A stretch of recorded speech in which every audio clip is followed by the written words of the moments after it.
కళ్ళలో దివ్వెలు కన్నీళ్లతో వెలిగించే హృదయాలు హృదయాలను వెలిగించే మనిషి కదా దేవుడు. ఆ దేవుడికి వారసుడు మామూలు మానవుడు.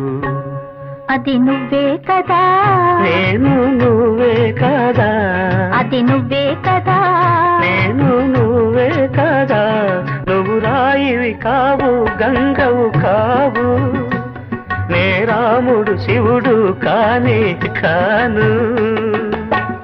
ఏమనుకోను నిన్నేమనుకోను, తోడనుకో నీ వాడనుకో.